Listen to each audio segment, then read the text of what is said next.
News16 ಡಿಜಿಟಲ್ಗೆ ಸುಸ್ವಾಗತ. March ತಿಂಗಳು ಬಂತೆಂದರೆ SLC ವಿದ್ಯಾರ್ಥಿಗಳಿಗೆ, ಶಿಕ್ಷಕರಿಗೆ, ಪೋಷಕರಿಗೆ ಒಂದು ತರಹದ ಆತಂಕ, ದುಗುಡ ಉಂಟಾಗುತ್ತದೆ. ಕಾರಣ ಇಷ್ಟೇ, SLC ವಿದ್ಯಾರ್ಥಿಗಳಿಗೆ ಉನ್ನತ ವ್ಯಾಸಂಗಕ್ಕೆ ತಿರುವು ನೀಡುವ ಒಂದು ಮಹತ್ತರ ಘಟ್ಟವೇ ಆಗಿದೆ. SLCಯಲ್ಲಿ ಹೆಚ್ಚಿನ ಅಂಕಗಳನ್ನು ಪಡೆಯುವುದು ಬಹಳವೇ ಸ್ಪರ್ಧಾತ್ಮಕವಾಗಿದೆ.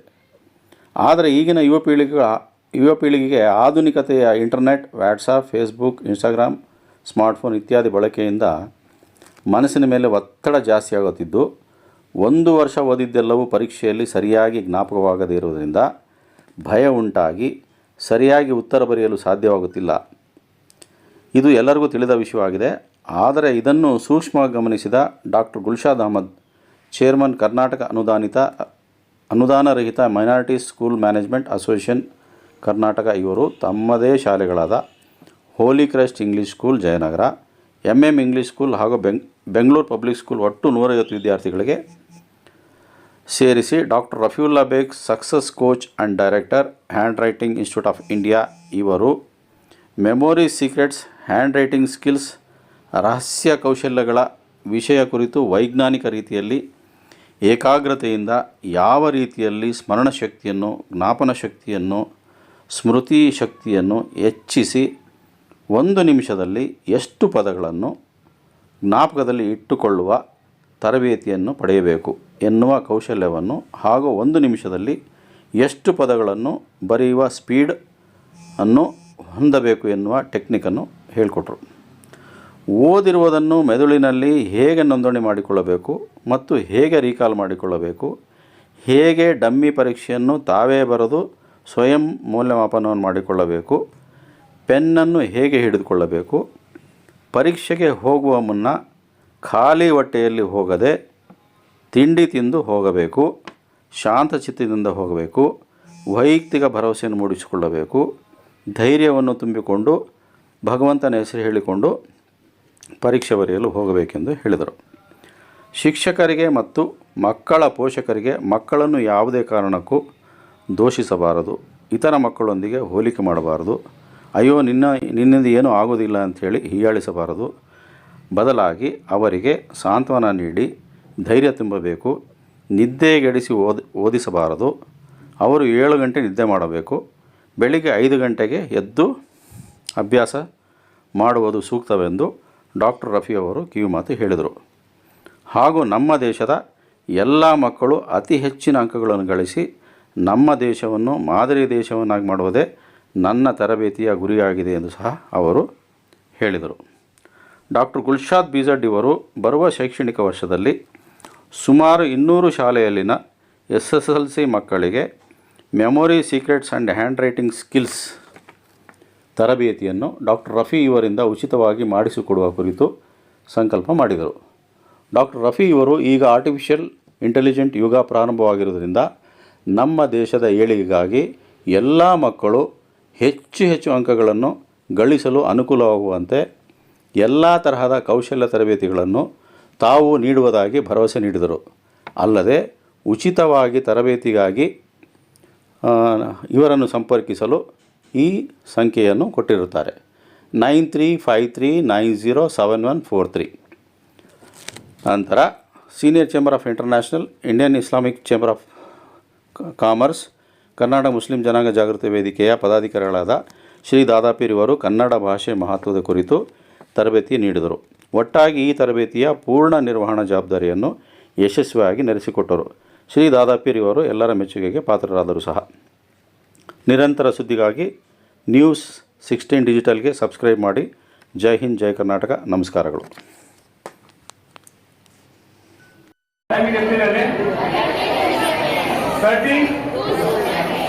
32 seconds or 32 minutes, I know.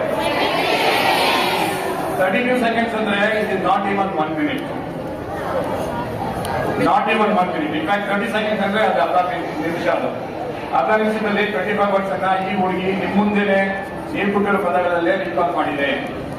ಈ ರೀತಿ ನಿಮ್ಮ ಜ್ಞಾಪಕ ಶಕ್ತಿ ಇದ್ದರೆ ಮಾತ್ರ ನೀವು ಪರೀಕ್ಷೆ ಹಾಲಲ್ಲಿ 3 ಅವರಲ್ಲಿ 100 ಮಾರ್ಕ್ ಬರೆಯಕ್ಕೆ ಸಾಧ್ಯವಾಗುತ್ತೆ.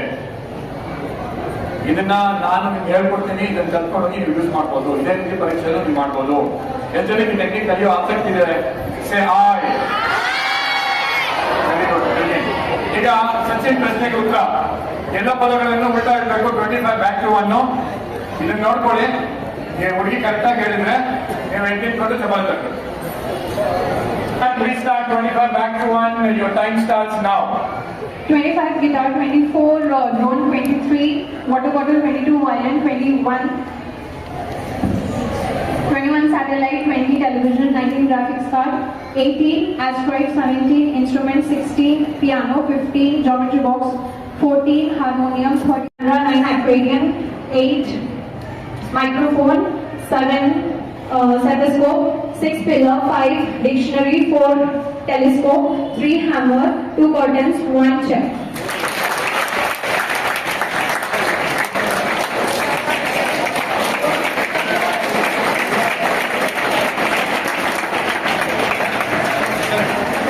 ಈಗ ಎಲ್ಲಕ್ಕಿಂತ ಕಠಿಣವಾದ ಪ್ರಶ್ನೆ ನಾನು ಹೇಳಕ್ ಹೋಗ್ತಾ ಇದ್ದೀನಿ. ಇದುವರೆಗೂ ಅವರು 1 to 25 ಹೇಳಿದ್ರು, 25 ಬ್ಯಾಕ್ ಟು 1 ಹೇಳಿದಾಯ್ತು. ಈಗ ಮ್ಯಾಥಮ್ಯಾಟಿಕಲ್ ಕ್ವೆಶ್ಚನ್ ಅಲ್ಲಿ ಕಡಿಮೆಯಾದ ಪ್ರಶ್ನೆ ಏನಂದ್ರೆ 1 to 25 ಆಯ್ತು, 25 ಬ್ಯಾಕ್ ಟು 1 ಆಯ್ತು. ಎಲ್ಲ ಸಚಿನ್ ನಿನಗಿಂತ ಕಡಿಮೆಯಾದ ಪ್ರಶ್ನೆ ಕೇಳ್ತೀನಿ ಕೇಳಿ. ಮಲ್ಟಿಪಲ್ಸ್ ಆಫ್ 2 ಹೇಳಬೇಕು. ಮ್ಯಾಥಮ್ಯಾಟಿಕ್ಸ್ ಕ್ವೆಶ್ಚನ್ ಮಲ್ಟಿಪಲ್ಸ್ ಆಫ್ 2 ಅಂದ್ರೆ 2 4 6 8 10 12 ಅದೇ ಮಾತ್ರ ಹೇಳಬೇಕು. ಅದು ಕರೆಕ್ಟ್ ಆಗಿ ಹೇಳಿದ್ರೆ ನೀವೆಲ್ಲ ಟ್ರೀಟ್ಮೆಂಟ್ ಮಾಡಿರ್ತೀರಾ, ಕ್ಯಾನ್ಸಲ್ ಮಾಡ್ತೀವಿ. ನಿಮಗೆ ಆಸಕ್ತಿ ಇಲ್ಲ. ಅಯ್ಯೋ. 2 curtain, 4 telescope, 6 pillar, 8 microphone, 10 camera, 12 microscope, 14 harmonium, 16 piano, 18 asteroid, 20 television, 22 violin, 24 drone.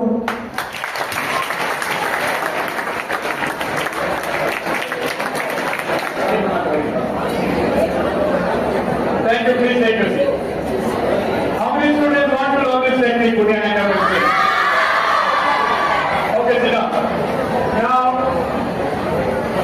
I'm going to teach this technique to 4 girls and 4 boys. And I will take about 10 minutes to teach this technique. Just sit down. 10 ನಿಮಿಷದಲ್ಲಿ 4 ಜನ ಹುಡುಗರು 4 ಜನ ಹುಡುಗಿಯರು 8 ಜನಕ್ಕೆ 10 ನಿಮಿಷದಲ್ಲಿ technique ಹೇಳ್ಕೊಡ್ತೀನಿ. ಇದೇ ರೀತಿ ನಿಮ್ಮ ಸ್ನೇಹಿತರು ಬಂದು ನಮ್ಮ ಮುಂದೆ ಪ್ರದರ್ಶನ ಮಾಡಿ ತೋರಿಸ್ತಾರೆ. 10 ನಿಮಿಷ. ಯಾವ್ದು ಸ್ಕೂಲಿಂದ ಒಂದೊಂದು ವಿದ್ಯಾರ್ಥಿಗಳನ್ನ ಸೆಲೆಕ್ಟ್ ಮಾಡಬೇಕು. ಈಗ ನಾನು ಸೆಲೆಕ್ಟ್ ಮಾಡಲ್ಲ, ನಾನು ಹೇಳ್ತಾರೆ ಯಾರಂತ ನಾನೇ ಮಾಡ್ತೀನಿ. ಆ 4 ಸ್ಕೂಲ್ ಟೀಚರ್ಸ್ ಅನ್ನ ಇಲ್ಲಿ ಇನ್ವೈಟ್ ಮಾಡ್ತೀನಿ. ಒಬ್ಬೊಬ್ಬರಾಗಿ ಬನ್ನಿ. ಮೇಡಮ್ ಎಲೆಕ್ಟ್ರಾನಿಕ್ಸ್ ಟೀಚರ್ ಬನ್ನಿ ಇಲ್ಲಿ. ಟೀಚರ್ ನಿಮ್ಮಿಂದ ಒಂದು ಬಾಯ್ ಒಂದು ಗರ್ಲ್ ಒಂದು. ಈಗ ನಾನು ಸೆಲೆಕ್ಟ್ ಮಾಡ್ತಾ ಇಲ್ಲ, ಇವ್ರು ಮಾಡ್ತಾ ಇದ್ದಾರೆ. ಸ್ಟೂಡೆಂಟ್ಸ್ ನೀಟಾಗಿರೋ ಬೇಕು ಅಂತ ನಾವು ರಿಕ್ವೆಸ್ಟ್ ಮಾಡಿ ಅವ್ರನ್ನ ಟ್ರೈನಿಂಗ್ಗೆ ಕರ್ಕೊಂಡು ಹೋಗ್ತೀವಿ. ಸರಿನಾ? How many people enjoying this session? Put your hand up and say hi. ಈಗ ಇದೇ ತನಕ ನಿಮ್ಮ ಫ್ರೆಂಡ್ಸ್ ಒಂದು ಮಾಡ್ತಾರೆ ನೋಡಿ, ಆಗ ನಿಮಗೆ ನಂಬಕ್ಕೆ ಆಗಲ್ಲ. ಅದಾದ್ಮೇಲೆ ಬಹುಶಃ 4 ಹುಡುಗಿರು ಮತ್ತು 4 ಹುಡುಗರು ನಿಮಗೆ ಹೇಳ್ಕೊಡ್ಬೋದು ಆ ಟೆಕ್ನಿಕ್. ವೆರಿ ವೆರಿ ಇಂಟ್ರೆಸ್ಟಿಂಗ್ ಗಾಡಿ. ಓಕೆ ಮೇಡಮ್, ನೀವು ಸೆಲೆಕ್ಟ್ ಮಾಡಿ ಬೇಕಾಗ ಕೆಲಸ.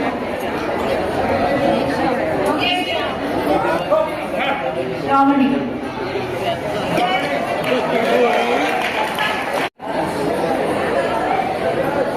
ಹಾಗೆ ಡಾಕ್ಟರ್ ದಿಲ್ಶಾದ್ ಅವರು ಹೇಳಿದಾಗೆ ನೀವೆಲ್ಲ ಕಷ್ಟಪಡ್ತೀರಾ, ಅದಕ್ಕೆ ತಕ್ಕ ಮಾರ್ಕ್ಸ್ ಬರಲ್ಲ. ಯಾಕೆ ಬರಲ್ಲ ಅಂದ್ರೆ ನೀವು ಹಾರ್ಡ್ ವರ್ಕ್ ಮಾಡ್ತಾ ಇದ್ದೀರಾ. ಪರೀಕ್ಷೆಗೆ ಹಾರ್ಡ್ ವರ್ಕ್ ಎಲ್ಲ ಬೇಕಾಗಿರೋದು, ಪರೀಕ್ಷೆಗೆ ಬೇಕಾಗಿರೋದು ಸ್ಮಾರ್ಟ್ ವರ್ಕ್. ಸ್ಮಾರ್ಟ್ ವರ್ಕ್ ಅಂದ್ರೆ ಏನ್ ಗೊತ್ತಾ? ಓದಿರೋದನ್ನ 3 ಅವರಲ್ಲಿ ತಕ್ಷಣವೇ ಜ್ಞಾಪಿಸಿಕೊಂಡು ಬರೀಬೇಕು.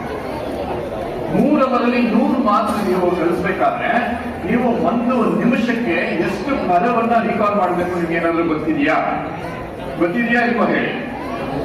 ಇಲ್ಲಾಂದ್ರೆ ಇಲ್ಲ ಅಂತ ಹೇಳಿ. ಈ ನೋಡಿ, ಪರೀಕ್ಷೆ ಏನ್ ಗೊತ್ತಾ? Time limit 3 hour 3. ಅಂದ್ರೆ ಪರೀಕ್ಷೆ ತಯಾರಿ ಮಾಡೋಕ್ಕೋಸ್ಕರ 1 ವರ್ಷ ಹಗಲು ರಾತ್ರಿ, ಸಂಡೇ ಮಂಡೇ ಸ್ಕೂಲಲ್ಲಿ, ಮನೆಯಲ್ಲಿ, ಟ್ಯೂಷನ್ ಅಲ್ಲಿ ಎಲ್ಲ ತಯಾರಿ ಮಾಡ್ತೀರಾ. ಅದಕ್ಕೆ ಲಿಮಿಟ್ಸ್ ಇರಲ್ಲ.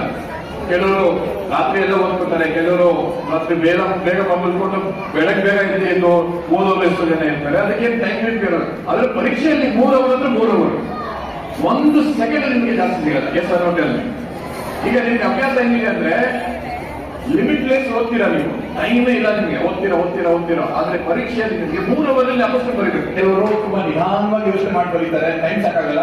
ಕೆಲವರು ತುಂಬಾ ಫಾಸ್ಟ್ ಆಗಿ ಬರೀತಾರೆ, ಅವ್ರು ಬರ್ದಿರೋದು ಯಾರಿಗೂ ಅರ್ಥ ಆಗಲ್ಲ. ಇಲ್ಲಿಂದ ಮಾರ್ಕ್ಸ್ ಹೊಟ್ಟೋಗ್ಬಿಡುತ್ತೆ. ನಿಮಗೆ ಮಾರ್ಕ್ಸ್ ಬರಬೇಕಂದ್ರೆ ಎರಡೇ ಎರಡು ನಿಮ್ಮಲ್ಲಿ ಇರೋ ಒಂದು ಗುಣಗಳು ಇರಬೇಕು. ಏನಂದ್ರೆ ನಿಮ್ಮ ಜ್ಞಾಪಕ ಶಕ್ತಿ, ಮೆಮೊರಿ ರೀಕಾಲ್ ಚೆನ್ನಾಗಿರ್ಬೇಕು. ಆ ಕ್ಷಣಕ್ಕೆ ರೀಕಾಲ್ ಮಾಡಿ ಬರೀಬೇಕು. ಆ ಕ್ಷಣಕ್ಕೆ ಪ್ರಶ್ನೆ ಓದಿದ ಕೂಡಲೇ ನಿಮ್ಮ ಮನಸ್ಸಲ್ಲಿ ಉತ್ತರಗಳು ಬರಬೇಕು. ಆಮೇಲೆ ನೀವು ಅದನ್ನ ಬರೆಯಕ್ಕೆ ಸ್ಟಾರ್ಟ್ ಮಾಡಬೇಕು. 3 ಅವರಲ್ಲಿ 100 ಮಾರ್ಕ್ಸ್ ಬರೀಬೇಕಾದ್ರೆ ನಿಮ್ಮ ರೈಟಿಂಗ್ ಸ್ಪೀಡ್ ಎಷ್ಟಿರ್ಬೇಕು ಯಾರಿಗಾದ್ರೂ ಗೊತ್ತಾ? 1 ನಿಮಿಷದಲ್ಲಿ ನೀವು ಇಂಗ್ಲಿಷ್ ಭಾಷೆಯ ಎಷ್ಟು ಪದಗಳು ಬಂದ್ರೆ 3 ಅವರಲ್ಲಿ ನಿಮಗೆ 100 ಮಾರ್ಕ್ಸ್ ಬರುತ್ತೆ. ಯಾರಿಗಾದ್ರೂ ಈ ಲೆಕ್ಕಾಚಾರ ಗೊತ್ತಿದ್ರೆ ದಯವಿಟ್ಟು ನನಗೆ ಹೇಳಿ. How many words of English should you be writing in 1 minute to score 100 marks in 3 hours? Is anybody here who knows this calculation? Teachers ಗೊತ್ತಿದ್ರು ಹೇಳಿ, ಸ್ಟೂಡೆಂಟ್ಸ್ ಗೊತ್ತಿದ್ರು ಹೇಳಿ. ಇಷ್ಟು ಉತ್ತರ ಹೇಳಿ. How many words of English can you write in 1 minute? ಇದೆಲ್ಲ ಇವತ್ತು ಕಲಿತೀವಿ ನಾವು. ತಲೆ ಕಲಿತೀರಾ ಸ್ಟೂಡೆಂಟ್ಸ್? ಇದರಿಂದ ನಿಮ್ಮ ಪರೀಕ್ಷೆ ತಯಾರಿ ಈಸಿ ಆಗುತ್ತೆ. ನೀವು ಯಾವ ಸ್ಪೀಡ್ ಅಲ್ಲಿ ಬಂದ್ರೆ ನನಗೆ ಜಾಸ್ತಿ ಮಾರ್ಕ್ಸ್ ಬರುತ್ತೆ ಅಂತ ಇವತ್ತು ತಿಳ್ಕೊಳ್ಳಿ. ನನಗೆ ಬರುತ್ತೆ ಅಂತ ನನಗೆ ಖಚಿತವಾಗಿ ಬಂದ್ರೆ ಮನಸ್ಸಲ್ಲಿ ಬಂದ್ಬಿಟ್ರೆ ನೀವು ಪರೀಕ್ಷೆಯಲ್ಲಿ ತುಂಬಾ ರಿಲ್ಯಾಕ್ಸ್ ಆಗಿ ಬರ್ತೀವಿ. ಯಾಕಂದ್ರೆ ನಿಮಗೆ ಮಾರ್ಕ್ಸ್ ಬರಲ್ಲ. ಸೊ ಇವತ್ತು ನಾವು ಪ್ರಾಕ್ಟಿಕಲ್ ಆಗಿ ನಾನು ತೋರಿಸ್ತೀನಿ ನಿಮಗೆ. ನಿಮ್ಮ ರೈಟಿಂಗ್ ಸ್ಪೀಡ್ ಏನಿದೆ, ರೀಕಾಲಿಂಗ್ ಸ್ಪೀಡ್ ಏನಿದೆ, ಅದನ್ನ ಪಾಸ್ ಮಾಡ್ಕೋಬೇಕಾ, ಸ್ಲೋ ಮಾಡ್ಕೋಬೇಕಾ, 3 ಅವರಲ್ಲಿ ನಿಮಗೆ 100 ಮಾರ್ಕ್ಸ್ ಬರುತ್ತೆ ಸಾಧ್ಯವಿದೆಯೋ ಇಲ್ಲೋ ಅಂತ ಇವತ್ತು ತಿಳ್ಕೊಳ್ಳೋಣ. ಅಲ್ಲಿಂದ ನಿಮಗೆ ಪರೀಕ್ಷೆ ತಯಾರಿ ಈಸಿ ಆಗುತ್ತೆ, ಭಯ ಹೋಗುತ್ತೆ, ಕಾನ್ಫಿಡೆನ್ಸ್ ನಿಮಗೆ ಬೇಗ ಹೋಗುತ್ತೆ. ಮಾಡಲ್ವಾ?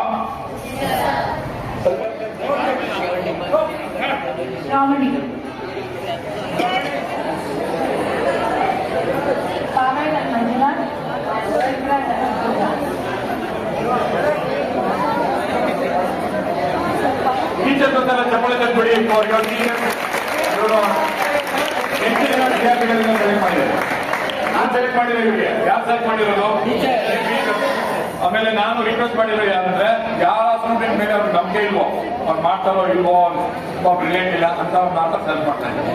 ಈಗ ಇವ್ರು ನಾನು ಕರ್ಕೊಂಡು ಹೋಗಿ ಟ್ರೈನಿಂಗ್ ಕೊಡ್ತಾ ಇದ್ದೀನಿ ಒಂದು ಸಪ್ರೇಟ್ ಕ್ಲಾಸ್ ರೂಮ್ ಅಲ್ಲಿ 10 ಮಿನಿಟ್ಸ್. ಅಲ್ಲೇ ನಾನು ಏನ್ ಮಾಡ್ತೀನಿ ಅಂದ್ರೆ ಟ್ರೈನಿಂಗ್ ಯಾವ ರೀತಿ ಕೊಡ್ತೀನಿ ಅಂತ ನಿಮ್ಗೆ ಹೇಳ್ಬೇಕು. ನನಗೆ ಅವರ ತಲೆಗೂಡೆ ಓಪನ್ ಮಾಡಿ ಸರಿ ಅದನ್ನ ಸಾಫ್ಟ್ವೇರ್ ಎಲ್ಲ ಹಾಕಿ ಕರ್ಕೊಂಡ್ಬರ್ತೀನಿ. ಸರಿನಾ?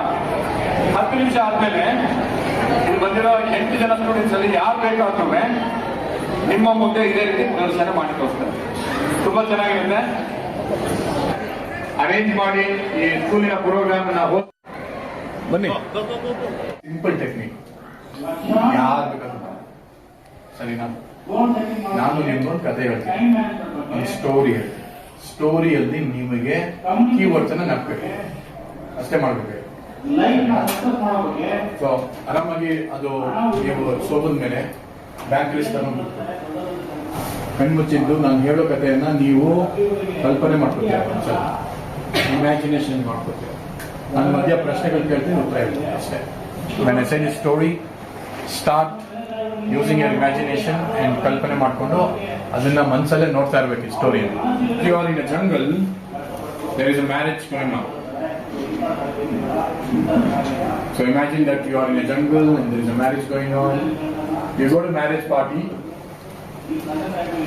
and they gave you a mango and you find lots of diamonds and you started collecting those diamonds in a bag. You started collecting those diamonds in a bag. Suddenly you realized so many of the passengers and one girl calls for police comes with one of the torches. Police, torch, explosion, garden, clouds, diamonds, bag, 1, 2, 3, 4, 5, 6, 8. Very good. ಈಗ ರೆಜಿಟ್ ಕೊಡಿ madam. ನಾವು ಈಗ ರೆಜಿಟ್ ಮಾಡಿ ಹೋಗ್ತೀವಿ. ಎಲ್ಲರೂ ಚಪ್ಪಾಳೆ ತರ್ತೀರಾ ಜೋರಾಗಿ? ಈ ಟ್ರೈನಿಂಗ್ 8 ಜನಕ್ಕೆ ಮುಗಿದಿದೆ. ನಿಮ್ಮ ಮುಂದೆ ಇವರು ಒಬ್ಬರೊಬ್ಬರಾಗಿ 25 ವರ್ಡ್ಸ್ ಅನ್ನ ಹೇಳ್ತಾರೆ. ಆದ್ರೆ ಒಂದು ಪ್ರಶ್ನೆ, ನನ್ನ ಸ್ಟೂಡೆಂಟ್ಸ್ ಹೇಳಿದ್ರಲ್ಲ ಅದೇ ವರ್ಡ್ಸ್ ಹೇಳ್ಬೇಕಾ ಅಥವಾ ಬೇರೆ ವರ್ಡ್ಸ್ ಹೇಳ್ಬೇಕಾ? ಜೋರಾಗಿ ಹೇಳಿ. ಬೇರೆ ವರ್ಡ್ಸ್ ಹೇಳ್ಬೇಕು. ಅವರು ಅದೇ ವರ್ಡ್ಸ್ ನೋಡಿದರೆ ಹೇಳಿದ್ರೆ ಅದೇನು ಅರ್ಥ ಆಗಲಿಕ್ಕೆ. ಈಗ ಹೊಸ ವರ್ಡ್ಸ್ ಕೊಟ್ಟಿದ್ದೀವಿ ಅವ್ರಿಗೆ, ಹೊಸ 25 ವರ್ಡ್ಸ್ ಕೊಟ್ಟಿದ್ದೀವಿ. ಅದನ್ನ ಅವರು ನೋಡದೇನೆ ಹೇಳ್ಬೇಕು. ಅವ್ರು ಹೇಳ್ತಾ ಇರುವಾಗ ಅಲ್ಲಿ ಒಂದು ಟೈಮರ್ ಇರುತ್ತೆ. ಎಷ್ಟು ಮಿನಿಟ್ಸ್ ಅಲ್ಲಿ ಅವ್ರು ಹೇಳ್ತಾ ಇದ್ದಾರೆ ಅಂತ ನಿಮ್ಗೆ ಅದು ಗೊತ್ತಾಗುತ್ತೆ. 8 ಜನ ಹೇಳ್ತಾರೆ.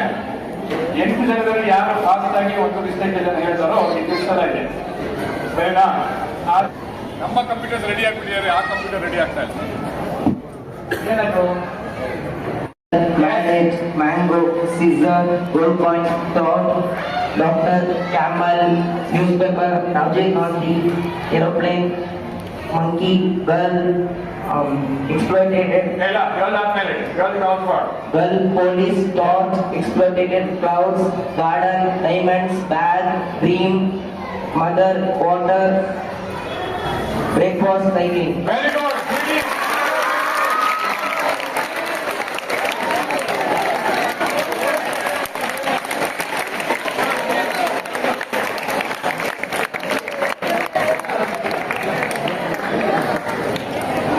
How many want to learn this technique? Put your hand up and say hi.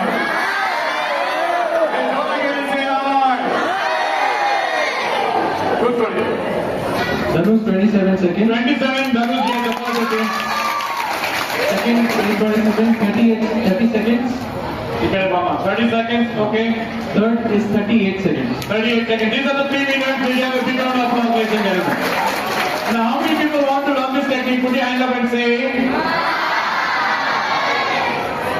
Simple technique, you know. This technique, you can use it for subjects which are theory based. Languages, social studies, history. This is called as linking method. What is this method called as? Linking method. Other than the math subject here, we have a different technique. Science here, we have a different technique. ಒಂದೊಂದು ಸಬ್ಜೆಕ್ಟ್ಗೆ different techniques ಇದೆ. ಅದನ್ನ ಕಲ್ತ್ಕೊಂಡು technique ಮುಖಾಂತರ ಓದ್ಕೊಂಡ್ರೆ ನಿಮಗೆ easy ಆಗುತ್ತೆ. ನಾನು ಈ last 3 important tips ಅನ್ನ ಕೊಡ್ತಾ ಇದ್ದೀನಿ ಪರೀಕ್ಷೆಗೆ. ನೀವೆಲ್ಲ ಫಾಲೋ ಮಾಡಿ. ಫಸ್ಟ್, ಈ ಟೆಕ್ನಿಕ್ ಇವ್ರು ಕಲ್ತಿದಾರಲ್ವಾ, ತುಂಬಾ ಸಿಂಪಲ್ ಇದೆ. ಟೆಕ್ನಿಕ್ ಹೆಸರು ಒಂದು ಲಿಂಕಿಂಗ್ ಮೆಥಡ್. ಯಾವ ರೀತಿ ಯೂಸ್ ಮಾಡಬೇಕು ನಾನು ಹೇಳ್ಕೊಡ್ತೀನಿ, ಕೇಳಿಸ್ಕೊಳ್ಳಿ. ನೀವು ಹಿಸ್ಟ್ರಿ ಒಂದು ಚಾಪ್ಟರ್ ತಗೊಳ್ಳಿ. ಅಣ್ಣ ಮರೇ ನಾನು ಈ ಕಡೆ ಸ್ವಲ್ಪ ನೋಡು. ನನಗೆ ಹಿಸ್ಟ್ರಿ ಒಂದು ಚಾಪ್ಟರ್ ತಗೊಳ್ಳಿ. ಈಗ ಚಾಪ್ಟರ್ ನೀವು ಓಪನ್ ಮಾಡಿದ್ರೆ ನಿಮ್ಮ ಚಾಪ್ಟರ್ ಪ್ಯಾರಾಗ್ರಾಫ್ಸ್ ಅಲ್ಲಿ ಬರೀತಾರೆ. ಎಸ್ಸಾ? ಯಾಕೆ ಚಾಪ್ಟರ್ ಪ್ಯಾರಾಗ್ರಾಫ್ ಅಲ್ಲಿ ಬರೀತಾರೆ? ಯಾಕೆ ಅದು ಉದ್ದಕ್ಕೆ ಬರ್ಕೊಂಡು ಹೋಗಲ್ಲ? ಯಾಕೆ ಮಧ್ಯ ಪೇಜ್ ಎಲ್ಲ ವೇಸ್ಟ್ ಮಾಡ್ತಾರೆ ಅವರು? ವೈ? ನ್ಯೂಸ್ ಪೇಪರ್ ಆರ್ಟಿಕಲ್ ನೋಡಿದ್ರೆ ಪ್ಯಾರಾಗ್ರಾಫ್, ಕನ್ನಡ ನೋಡಿದ್ರೆ ಪ್ಯಾರಾಗ್ರಾಫ್, ಇಂಗ್ಲಿಷ್ ನೋಡಿದ್ರೆ ಪ್ಯಾರಾಗ್ರಾಫ್, ಹಿಸ್ಟ್ರಿ ನೋಡಿದ್ರೆ ಪ್ಯಾರಾಗ್ರಾಫ್. ಯಾಕೆ ಪ್ಯಾರಾಗ್ರಾಫ್ ಅಲ್ಲಿ ಬರೀತಾರೆ? ಯಾಕೆ ಎಲ್ಲ ಒಂದೇ ಸರಿ ಅವ್ರು ಬರ್ಕೊಂಡು ಹೋಗಲ್ಲ? ಬಿಕಾಸ್ ಎವ್ರಿ ಪ್ಯಾರಾಗ್ರಾಫ್ ಆ ಚಾಪ್ಟರ್ ಅಲ್ಲಿ ಒಂದು ಇಂಪಾರ್ಟೆಂಟ್ ಐಡಿಯಾ ಕೊಟ್ಟಿರ್ತಾರೆ. ಆ ಸ್ಟೋರಿಗೆ ಒಂದು ಇಂಪಾರ್ಟೆಂಟ್ ಕನೆಕ್ಟ್ ಇರುತ್ತೆ. ಒಂದು ಪ್ಯಾರಾಗ್ರಾಫ್, ಸೆಕೆಂಡ್ ಪ್ಯಾರಾಗ್ರಾಫ್ ಆ ಸ್ಟೋರಿ ಕಂಟಿನ್ಯೂ ಆಗುತ್ತೆ. ಆ ರೀತಿ ಸ್ಟೋರಿನ ಡಿವೈಡ್ ಮಾಡಿರ್ತಾರೆ. First, second, third, fourth paragraph. So ಒಂದು ಪ್ಯಾರಾಗ್ರಾಫ್ ಓದಿದ ನಂತರ ನೀವು ಆ ಪ್ಯಾರಾಗ್ರಾಫ್ ಇರೋ ಒಂದು ಇಂಪಾರ್ಟೆಂಟ್ ಕೀವರ್ಡ್ ಅನ್ನ ಜ್ಞಾಪಕ ಇಟ್ಕೊಂಡ್ರೆ ಆ ಪ್ಯಾರಾಗ್ರಾಫ್ ಎಲ್ಲ ನಿಮಗೆ ಜ್ಞಾಪಕ ಇರುತ್ತೆ. ಸೆಕೆಂಡ್ ಪ್ಯಾರಾಗ್ರಾಫ್ ಓದ್ಕೊಂಡ್ರೆ ಸೆಕೆಂಡ್ ಕೀವರ್ಡ್ ನೀವು ಪಿಕಪ್ ಮಾಡಬೇಕು. ಈ ರೀತಿ ಪ್ಯಾರಾಗ್ರಾಫ್ ಅನ್ನ ಕೀವರ್ಡ್ಸ್ ಅಲ್ಲಿ ನೀವು ಪಿಕಪ್ ಮಾಡ್ಕೊಂಡು ಕೀವರ್ಡ್ಸ್ ಅನ್ನ ನೆನಪಿಟ್ಕೊಂಡ್ರೆ ನಿಮಗೆ ಪ್ಯಾರಾಗ್ರಾಫ್ ನೆನಪಿರುತ್ತೆ. ಒಂದು ಸಿನಿಮಾ ನೋಡ್ತೀರಾ, 3 Idiots ನೋಡ್ತೀರಾ. 3 Idiots ನೋಡಾದ್ಮೇಲೆ ಆ ಫಿಲಂ ಸಾಂಗ್ ಬಂದ್ರೆ ಸಾಕು, ಆಲ್ ಈಸ್ ವೆಲ್ ಅಂತ ಬಂದ್ರೆ ನಿಮ್ಗೆ ಸಿನಿಮಾ ಮೈಂಡಲ್ ಬರುತ್ತೆ, ಸಿನಿಮಾ ಸ್ಟೋರಿ ಮೈಂಡಲ್ ಬರುತ್ತೆ. ಆಮೇಲೆ ಅಷ್ಟು ಸಿನಿಮಾ ಬಗ್ಗೆ ಎಲ್ಲರಿಗೂ ಹೇಳ್ತೀರಾ. ಸಿನಿಮಾ ಕೀವರ್ಡ್ ಬಂದು ಹಾಡು, ನಿಮ್ಮ ಪಾಠದ ಕೀವರ್ಡ್ ಬಂದು ನಿಮ್ಮ ಪ್ಯಾರಾಗ್ರಾಫ್ ಅಲ್ಲಿರೋ ಒಂದು ಕೀವರ್ಡ್. ಸ್ಟಡೀಸ್ ಅನ್ನ ಸ್ಮಾಲ್ ಮಾಡ್ಕೊಳ್ಳಿ, ಬಿಗ್ ಮಾಡ್ಕೊಳ್ಳೋಕೆ ಹೋಗ್ಬೇಡಿ. ಇಷ್ಟುದ್ದ ಇರುತ್ತೆ, 4-5 ಸೆಂಟೆನ್ಸಸ್ ಇರೋ ಒಂದು ಪ್ಯಾರಾಗ್ರಾಫ್ ಇರುತ್ತೆ. ಕೆಲವೊಂದ್ಸರಿ 10 ಸೆಂಟೆನ್ಸಸ್ ಇರೋ ಒಂದು ಪ್ಯಾರಾಗ್ರಾಫ್ ಇರುತ್ತೆ. ಅದೆಲ್ಲ ನೀವು ಲೈನ್ ಬೈ ಲೈನ್ ನೆನಪಿಟ್ಕೊಳ್ಳಕ್ ಆಗಲ್ಲ. ಒಂದು ಕೀವರ್ಡ್ ನೆನಪಿಟ್ಕೊಳ್ಳಿ, ನಿಮಗೆ ಇಡೀ ಪ್ಯಾರಾಗ್ರಾಫ್ ಮೈಂಡಲ್ಲಿ ಬರುತ್ತೆ. 25 ಪ್ಯಾರಾಗ್ರಾಫ್ ಇದ್ರೆ 25 ಕೀವರ್ಡ್ಸ್ ಅದನ್ನ ನೀವು ನೆನಪಿಟ್ಕೋಬೇಕು. ಅಷ್ಟೇ ಸಿಂಪಲ್. ಅದೇ ಕೆಲಸ ಇವ್ರು ಮಾಡಿರೋದು. ಇವ್ರಿಗೆಲ್ಲ ಹೇಳ್ಕೊಟ್ಟಿರೋದು ಕೀವರ್ಡ್ಸ್ ಅನ್ನ ಕನೆಕ್ಟ್ ಮಾಡಕ್ಕೋಸ್ಕರ. ಈಗ ನೋಡಿ, ಈ ಸ್ಟೂಡೆಂಟ್ಸ್ ಯಾರು ನಮ್ಗೆ ಗೊತ್ತಿಲ್ಲ, ಆದ್ರೆ ನಿಮ್ ಮುಂದೆ ಬಂದು 27 ಸೆಕೆಂಡ್ಸ್, 32 ಸೆಕೆಂಡ್ಸ್, 40, ಅದೇ 1 ನಿಮಿಷ ತಗೊಂಡು ಹೇಳಿ, ಪರವಾಗಿಲ್ಲ. ನನಗೆ 60 ಸೆಕೆಂಡ್ಸ್ ತಗೊಂಡು ಹೇಳಿ, ನನ್ಗೇನು ಅಭ್ಯಂತರ ಇಲ್ಲ. ಎಕ್ಸಾಮ್ ಅಲ್ಲಿ 180 ನಿಮಿಷ ಸಿಗುತ್ತೆ ನಿಮಗೆ. 25 ವರ್ಡ್ಸ್ ನೀವು 1 ನಿಮಿಷನೂ ತಗೋತಾ ಇಲ್ಲ. 30 ಸೆಕೆಂಡ್ಸ್, 32 ಸೆಕೆಂಡ್ಸ್, 40 ಸೆಕೆಂಡ್ಸ್ ಎಲ್ಲ ಹೇಳ್ತಾ ಇದ್ದೀರಾ ನೀವು. ಎಷ್ಟು ನೀವು ಬರಿಬಹುದು ನೆನಪ ಇಟ್ಕೊಳ್ಳಿ. ಈ ತರ ನೆನಪಿಟ್ಕೊಂಡ್ರೆ 5 ನಿಮಿಷದಲ್ಲಿ ಎಷ್ಟು ಬರಿಬಹುದು, 10 ನಿಮಿಷದಲ್ಲಿ ಎಷ್ಟು ಬರಿಬಹುದು, ಅರ್ಧ ಗಂಟೆಯಲ್ಲಿ ಎಷ್ಟು ಬರಿಬಹುದು, 1 ಅವರ್ ಅಲ್ಲಿ ಎಷ್ಟು ಬರಿಬಹುದು, 1.5 ಅವರ್ಸ್ ಅಲ್ಲಿ ಎಷ್ಟು ಬರಿಬಹುದು, 2 ಅವರ್ಸ್ ಅಲ್ಲಿ ಎಷ್ಟು ಬರಿಬಹುದು, 2.5 ಅವರ್ಸ್ ಅಲ್ಲಿ ಎಷ್ಟು ಬರಿಬಹುದು, 3 ಅವರ್ ಅಲ್ಲಿ ಎಷ್ಟು ಬರಿಬಹುದು. ಸ್ಟಡೀಸ್ ಅಂದ್ರೆ ಎಷ್ಟು ಸುಲಭ. ನೀವು ಸ್ಟಡೀಸ್ ಅನ್ನ ಒದ್ದಾಡಬೇಡಿ, ಹಾರ್ಡ್ ವರ್ಕ್ ಮಾಡಬೇಡಿ, ನಿದ್ದೆ ಕೆಡ್ಸ್ಕೊಂಡು ಓದಬೇಡಿ, ತಿಂಡಿ ಎಲ್ಲ ಬಿಟ್ಟು ಓದಬೇಡಿ, ದಯವಿಟ್ಟು ಇದೆಲ್ಲ ಮಾಡಬೇಡಿ. ಏನು ನಿಮಗೆ ಹೆಲ್ಪ್ಫುಲ್ ಆಗಲ್ಲ. ಪರೀಕ್ಷೆಗೆ ಓದ್ಕೊಳ್ಳೋದು ವೇಸ್ಟ್. ಕೇಳಿ ನನ್ನ ಡೈಲಾಗ್ ಕೇಳಿ. ಪರೀಕ್ಷೆಗೆ ಓದ್ಕೊಳ್ಳೋದು ವೇಸ್ಟ್. ಒಂದು ವರ್ಷ ಓದಿದ್ದೀರಾ, ಇನ್ನೂ ಓದ್ಕೊತೀರಾ, ನೀವು ಬಿಟ್ಬಿಡಿ. ಈಗ ಏನೆಲ್ಲ ಓದಿದ್ದೀರಾ ಮನೇಲಿ ಕೂತ್ಕೊಂಡು ಡೆಮೋ ಎಕ್ಸಾಮ್ ಬರೀರಿ. ಎಕ್ಸಾಮ್ ಬರೆದ್ರೆ ಗೊತ್ತಾಗುತ್ತೆ ನಿಮ್ಮ ರೈಟಿಂಗ್ ಸ್ಪೀಡ್ ಏನಿದೆ, ನಿಮ್ಮ ಸ್ಪೆಲ್ಲಿಂಗ್ಸ್ ಹೇಗಿದೆ, ನಿಮ್ಮ ಗ್ರಾಮರ್ ಕರೆಕ್ಟ್ ಆಗಿದೆಯೋ ಎಲ್ಲ ಆಗ್ಬಿಟ್ಟು ಬರೆದ್ರೆ ಗೊತ್ತಾಗೋದು. ಬರೀ ಓದ್ಕೊಳಕ್ ಹೋಗ್ಬೇಡಿ. ಓದೋ ಸಮಯ ಮುಗೀತು, ನಿಮ್ ಸಿಲೆಬಸ್ ಮುಗೀತು, ನಿಮ್ಮ ಪ್ರಿಪರೇಟರಿ ಮುಗೀತು. ಈಗ ಬರೀ ರೀಕಾಲ್ ಮಾಡಬೇಕು, ಬರೀಬೇಕು, ರೀಕಾಲ್ ಮಾಡಬೇಕು, ಬರೀಬೇಕು, ರೀಕಾಲಿಂಗ್ ಸ್ಪೀಡ್ ಚೆಕ್ ಮಾಡಬೇಕು, ರೈಟಿಂಗ್ ಸ್ಪೀಡ್ ಚೆಕ್ ಮಾಡಬೇಕು. ನಿಮ್ಮ ರೀಕಾಲಿಂಗ್ ರೈಟಿಂಗ್ ಸ್ಪೀಡು 3 ಅವರ್ಗೆ 100 ಮಾರ್ಕ್ಸ್ ಬರುತ್ತೆ ಅಂತ ಮನೆಯಲ್ಲಿ ಪರೀಕ್ಷೆ ಬರೆದ್ರೆ, ಒಂದೊಂದು ಚಾಪ್ಟರ್ ತಗೊಂಡ್ ಬರೆದ್ರೆ, ಒಂದೊಂದು ಕ್ವೆಶ್ಚನ್ ತಗೊಂಡ್ ಬರೆದ್ರೆ, ಟೈಮ್ ವರ್ಸಸ್ ಆಕ್ಯುರಸಿ ಹೇಳಿ ನನ್ನ ಜೊತೆ. Time versus accuracy. ನೀವು ಬರ್ದಿರೋ ಉತ್ತರವನ್ನ ಟೀಚರ್ಸ್ಗೆ, ನಿಮ್ಮ ಪೇರೆಂಟ್ಸ್ಗೆ ಕೊಡಿ. 1 ಅವರ್ ಅಲ್ಲಿ ಎಷ್ಟು ಬರ್ದಿರಾ? ಸೆಕೆಂಡ್ ಅವರ್ ಅಲ್ಲಿ ಎಷ್ಟು ಬರೆಯಕ್ಕೆ ಸಾಧ್ಯ ನಿಮಗೆ? 3 ಅವರ್ ಅಲ್ಲಿ ಎಷ್ಟು ಬರೀತಾ ಇಲ್ಲ? ಅದನ್ನ ನೀವು ಮನೇಲಿ ಕೂತ್ಕೊಂಡೆ ವಿದ್ಯಾಭ್ಯಾಸ ಮಾಡ್ಬೇಕೀಗ. ಬರೀ ಓದ್ಕೊಂಡ್ರೆ ಟೈಮ್ ವೇಸ್ಟ್. ಓದ್ಕೊಂಡ್ರೆ ನಿಮ್ಗೆ ಭಯ ಜಾಸ್ತಿ ಆಗುತ್ತೆ. ಓದಿರೋದನ್ನ ಬರೀರಿ. ಬರ್ದಾಗ ನಿಮ್ಮ ಟೈಮ್ ಅನ್ನ ನೋಟ್ ಮಾಡಿ, ನಿಮ್ಮ ಸ್ಪೆಲ್ಲಿಂಗ್ಸ್ ಅನ್ನ ಚೆಕ್ ಮಾಡಿ, ಗ್ರಾಮರ್ ಚೆಕ್ ಮಾಡಿ. ಮೇಡಮ್ 2 ಮಾರ್ಕ್ಸ್ಗೆ ಉತ್ತರ ಬಂದ್ರೆ ಎಷ್ಟು ಸೆಂಟೆನ್ಸಸ್ ಬರೀಬೇಕು ಅಂತ ಟೀಚರ್ಗೆ ಕೇಳ್ಕೊಳ್ಳಿ. ಮೇಡಮ್ 5 ಮಾರ್ಕ್ಸ್ಗೆ ಎಷ್ಟು ಸೆಂಟೆನ್ಸಸ್ ಬರೆದ್ರೆ 5 ಮಾರ್ಕ್ಸ್ ಬರುತ್ತೆ ಅಂತ ತಿಳ್ಕೊಳ್ಳಿ. ಅದನ್ನ ನೀವು ಬರೆಯಕ್ ಸಾಧ್ಯವಾ? ಬಂದ್ರೆ ಅದ್ರ ಸ್ಪೆಲ್ಲಿಂಗ್ಸ್ ಕರೆಕ್ಟ್ ಆಗಿದೆಯಾ, ಗ್ರಾಮರ್ ಕರೆಕ್ಟ್, ಇದನ್ನ ಚೆಕ್ ಮಾಡ್ಕೊಂಡ್ರೆ ನಿಮ್ಮ ಸ್ಪೀಡ್ ನಿಮ್ಗೆ ಗೊತ್ತಾಗುತ್ತೆ. ಪರೀಕ್ಷೆ ಭಯ ದೂರ ಆಗುತ್ತೆ, ಹ್ಯಾಂಡ್ ರೈಟಿಂಗ್ ಇಂಪ್ರೂವ್ ಆಗುತ್ತೆ, ಮೆಮೊರಿ ಇಂಪ್ರೂವ್ ಆಗುತ್ತೆ, ಲಾಸ್ಟ್ ಅಲ್ಲಿ ಮಾರ್ಕ್ಸ್ ಇಂಪ್ರೂವ್ ಆಗುತ್ತೆ. ಕೂತ್ಕೊಂಡು 3 ಅವರು ಬರೆಯೋ ಅಭ್ಯಾಸನೇ ಇಲ್ಲ ನಿಮ್ಮ ಹತ್ರ. ಅದನ್ನ ಮನೇಲಿ ಕೂತ್ಕೊಂಡು ಅಭ್ಯಾಸ ಮಾಡ್ಕೊಳ್ಳಿ. ಫ್ರೆಂಡ್ಸು ಕ್ಲಾಸ್ ರೂಮ್ ಅಲ್ಲಿ ಕರೆಕ್ಟು, ಆದ್ರೆ ನೀವು ವಿದ್ಯಾಭ್ಯಾಸ ಮಾಡ್ತಾ ಇರುವಾಗ ಯಾವ ಫ್ರೆಂಡು ಯಾರು ಹೆಲ್ಪ್ ಮಾಡಲ್ಲ. ಪರೀಕ್ಷೆಯಲ್ಲಿ ಯಾರು ಬಂದು ಯಾರು ನಿಮ್ಗೆ ಹೆಲ್ಪ್ ಮಾಡಲ್ಲ. ಈ ಫ್ರೆಂಡ್ಶಿಪ್ ಎಲ್ಲಿರ್ಬೇಕು ಅಲ್ಲಿದ್ರೆ ಸರಿ. ಫ್ರೆಂಡ್ಶಿಪ್ ನೀವು ಮನೇಲಿ ಕರ್ಕೊಂಡು ಗ್ರೂಪ್ ಸ್ಟಡಿ ಮಾಡ್ತೀನಿ, ನಾನು ಇವ್ರ ಜೊತೆ ಕೂತ್ಕೊಂಡು ವಿದ್ಯೆ ಬರ್ತೀನಿ, 0 ಮಾರ್ಕ್ಸ್ ಬರುತ್ತೆ ನಿಮಗೆ. ಗ್ರೂಪ್ ಸ್ಟಡಿ ಮಾಡೋದನ್ನ ನಿಲ್ಲಿಸಿ. ಪರೀಕ್ಷೆಯಲ್ಲಿ ಗ್ರೂಪ್ ಸ್ಟಡಿ ನಡೆಯಲ್ಲ. ನೀವೊಬ್ಬರೇ ಕೂತ್ಕೊಂಡು ಎಷ್ಟು ಜ್ಞಾಪಿಸ್ಕೊಂಡು ಎಷ್ಟು ಬರೀತೀರೋ ಅಷ್ಟೇ ಮಾಡ್ಬೋದು. ನಿಮ್ಮ ಸ್ಪೆಲ್ಲಿಂಗ್ ಚೆಕ್ ಮಾಡಿ, ಗ್ರಾಮರ್ ಚೆಕ್ ಮಾಡಿ, ರೈಟಿಂಗ್ ಸ್ಪೀಡ್ ಚೆಕ್ ಮಾಡಿ. ಈಗ ಇಲ್ಲಿ ನಾವು ಸ್ಪೀಡ್ ಚೆಕ್ ಮಾಡಿದ್ವಿ. 32 ಸೆಕೆಂಡ್ಗೆ 25 ವರ್ಡ್ಸ್ ಬಂತು. Yes or no tell me. ಮಾತಾಡಿ ಪ್ಲೀಸ್. ನಮಗೆ ಈ ಸ್ಪೀಡ್ ಅನ್ನ ಮೇಂಟೈನ್ ಮಾಡ್ಕೊಂಡು ಹೋದ್ರೆ ನಾನು 180 ನಿಮಿಷದಲ್ಲಿ 100 ಮಾರ್ಕ್ಸ್ ಬರೆಯೋ ಸ್ಪೀಡ್ ಇದೆಯಾ ಅಂತ ನಿಮ್ಗೆ ಗೊತ್ತಾಗತ್ತೆ. ನನಗೆ ರೀಕಾಲ್ ಮಾಡಕ್ ಬರ್ತಾ ಇದೆಯಾ? ಪದ್ಯ ಓದಿದ್ದೀನಿ, ಪದ್ಯ ಗೊತ್ತು ನನಗೆ, ಆದ್ರೆ ಪರೀಕ್ಷೆ ಹಾಲಲ್ಲಿ ಕೂತಿರುವಾಗ ಜ್ಞಾಪಿಸ್ಕೊಂಡು ಬರೀಬೇಕು. ಅದು ಗೊತ್ತಾ ನಿಮ್ಗೆ? ಏನಾಗುತ್ತೆ, ಪದ್ಯ ಬರುತ್ತೆ, ಪರೀಕ್ಷೆಯಲ್ಲಿ ಬರಲ್ಲ. ಮನೆಗೆ ಬಂದು ಊಟ ಮಾಡುವಾಗ ಪದ್ಯ ಮತ್ತೆ ಬರುತ್ತೆ, ಪರೀಕ್ಷೆಯಲ್ಲಿ ಮರ್ತೋಗಿರ್ತೀರಾ. ಅದಕ್ಕೆ ಮಾರ್ಕ್ಸ್ ಥಿಯರಿ ಈಗ ಹೇಳ್ತೀರಾ, ಪರೀಕ್ಷೆಯಲ್ಲಿ ಮರ್ತೋಗುತ್ತೆ. ಫಾರ್ಮುಲಾ ಈಗ ಹೇಳ್ತೀರಾ, ಪರೀಕ್ಷೆಯಲ್ಲಿ ಬರೆಯಕ್ಕೆ ಹೋದ್ರೆ ಬರೋದೇ ಇಲ್ಲ ಅದು. ಯಾಕಂದ್ರೆ ನಿಮ್ಗೆ ರೀಕಾಲ್ ಮಾಡಿ ಅಭ್ಯಾಸ ಇಲ್ಲ. ಬರೀ ಓದಿದ್ದೀರಾ, ರೀಕಾಲ್ ಮಾಡಿಲ್ಲ. ರೀಕಾಲ್ ಮಾಡದೆ ಹೋದ್ರೆ ಪರೀಕ್ಷೆಯಲ್ಲಿ ನಿಮಗೆ ತುಂಬಾನೇ ಕಷ್ಟ ಆಗುತ್ತೆ. ಪರೀಕ್ಷೆ ಈಸಿ ಮಾಡ್ಕೊಳ್ಳಿ. ನಂಬರ್ 1 ಟಿಪ್, ಪ್ಯಾರಾಗ್ರಾಫ್ ಇಂದ ಕೀವರ್ಡ್ ತಗೊಳ್ಳಿ, ಕೀವರ್ಡ್ ನೆನಪಿಟ್ಕೊಳ್ಳಿ. ಸೆಕೆಂಡ್, ಪರೀಕ್ಷೆ ಮನೆಯಲ್ಲಿ ಬಂದು ಟೈಮಿಂಗ್ ವರ್ಸಸ್ ಸ್ಪೀಡ್ ಚೆಕ್ ಮಾಡಿ. ನಿಮ್ಮ ಟೈಮಿಂಗ್ ನಿಮ್ಮ ಸ್ಪೀಡ್ ಹೆಂಗಿದೆ ಚೆಕ್ ಮಾಡಿ. 3ನೇದು, ನೀವು ಬಂದಿರೋ ಉತ್ತರಗಳನ್ನ ಚೆಕ್ ಮಾಡಿ. ಒಂದು ಪ್ರಾಬ್ಲಮ್ ಸಾಲ್ವ್ ಮಾಡ್ಬೇಕಾದ್ರೆ ಎಷ್ಟು ಟೈಮ್ ತಗೋತಾ ಇದ್ದೀರಾ ಯಾರಿಗಾದ್ರೂ ಗೊತ್ತಿದ್ರೆ ಹೇಳಿ. ಒಂದು ಪದ್ಯ ಬರೀಬೇಕಾದ್ರೆ ಎಷ್ಟು ನಿಮಿಷ ತಗೋತಾ ಇದ್ದೀರಾ ಯಾರು ಗೊತ್ತಿದ್ರೆ ಹೇಳಿ. ನಿಮ್ಗೆ ಗೊತ್ತೇ ಇಲ್ಲ. ಪರೀಕ್ಷೆಯಲ್ಲಿ 3 ಅವರ್ ಹಿಂಗೋಗುತ್ತೆ, ಹಿಂಗೆ ಗೊತ್ತಾಗಲ್ಲ ನಿಮ್ಗೆ. 1 ಅವರ್ ಹಿಂಗೆ 1 ನಿಮಿಷ ತರ ಹೋಗ್ತಾ ಇರುತ್ತೆ, ಫಾಸ್ಟ್ ಆಗಿ ಹೋಗುತ್ತೆ. ನೀವು ಇನ್ನೊಂದು ನಿಧಾನ ಕರ್ಕೊಂಡು ಹೋದ್ರೆ ನಿಮ್ಗೆ ಪರೀಕ್ಷೆ ಗೊತ್ತಿದ್ರು ಟೈಮ್ ಸಾಕಾಗಲ್ಲ. ಆ ಮಿಸ್ಟೇಕ್ ಮಾಡಬೇಡಿ. ಕರ್ನಾಟಕ ರಾಜ್ಯದಲ್ಲಿ ಪ್ರತಿ ವರ್ಷ ಸುಮಾರು 9 ಲಕ್ಷ ಸ್ಟೂಡೆಂಟ್ಸ್ ಪರೀಕ್ಷೆ ಬರೀತಾರೆ 10th ಸ್ಟ್ಯಾಂಡರ್ಡ್ ಎಕ್ಸಾಮ್. ಎಷ್ಟು lakh? 9 lakh students. Only SSLC students ಅಂತ ಹೇಳ್ತಾ ಇರೋದು. CBSE ICSE ಸ್ಟೂಡೆಂಟ್ಸ್ ಎಲ್ಲ ಹೇಳ್ತಾ ಇರೋದು. ನಮ್ಮ ರಾಜ್ಯದ ಎಲ್ಲ ಜಿಲ್ಲೆಗಳಿಂದ ಬರೆಯೋ ವಿದ್ಯಾರ್ಥಿಗಳು 9 ಲಕ್ಷಕ್ಕಿಂತ ಜಾಸ್ತಿ ಪ್ರತಿ ವರ್ಷ ಪರೀಕ್ಷೆಯನ್ನ ಬರೀತಾರೆ. 7 ಲಕ್ಷ ಜನ ಪಾಸ್ ಆಗ್ತಾರೆ. 2 ಲಕ್ಷ ಜನ ಸುಮಾರು ಆವರೇಜ್ ಅಲ್ಲಿ ಫೇಲ್ ಆಗ್ತಾರೆ. ಫೇಲ್ ಆದ ನಂತರ ಕತೆ ಅಲ್ಲೇ ಮುಗಿಯಲ್ಲ. ಸ್ಟೂಡೆಂಟ್ಸ್ಗೆ ತುಂಬಾ ಬೇಜಾರಾಗುತ್ತೆ. ತುಂಬಾ ಬೇಜಾರು ಮಾಡ್ಕೊಂಡು ಅವರು ಡಿಪ್ರೆಷನ್ ಅಲ್ಲಿ ಹೋಗ್ತಾರೆ. ಏನೆಲ್ಲ ಯೋಚನೆ ಬರುತ್ತೆ ಅವ್ರಿಗೆ, ಅದೆಲ್ಲ ನೀವು ಮಾಡಬೇಡಿ. ಆ ತಪ್ಪು ನೀವು ಮಾಡಕ್ ಹೋಗ್ಬೇಡಿ. ದಯವಿಟ್ಟು ಮನೆಯಲ್ಲಿ ಕೂತ್ಕೊಂಡು ಬರೀರಿ. ಕಾನ್ಫಿಡೆಂಟ್ ಆಗಿ ಹೋಗಿ ಪರೀಕ್ಷೆಗೆ, ಭಯ ಪಡ್ಕೊಂಡು ಹೋಗ್ಬೇಡಿ. ಪರೀಕ್ಷೆ ಬಂದಿರೋದು ನಿಮ್ಗೆ ಹೆದರ್ಸಕ್ಕಲ್ಲ, ಪರೀಕ್ಷೆ ಬಂದಿರೋದು ನಿಮಗೆ ಪ್ರಮೋಷನ್ ಕೊಡಕ್ಕೆ. 10th ಇಂದ ನೀವು PUC ಹೋಗ್ಬೇಕು, ಕಾಲೇಜ್ ಹೋಗ್ಬೇಕು ಅಂದ್ರೆ ಪರೀಕ್ಷೆ ಬರೀಬೇಕು. ಪರೀಕ್ಷೆ ಗುಡ್ ನ್ಯೂಸ್. ಪ್ರತಿ ಸಲ ಪರೀಕ್ಷೆ ಬರ್ದಾಗ ನಿಮ್ಗೆ ಪ್ರಮೋಷನ್ ಸಿಗತ್ತೆ.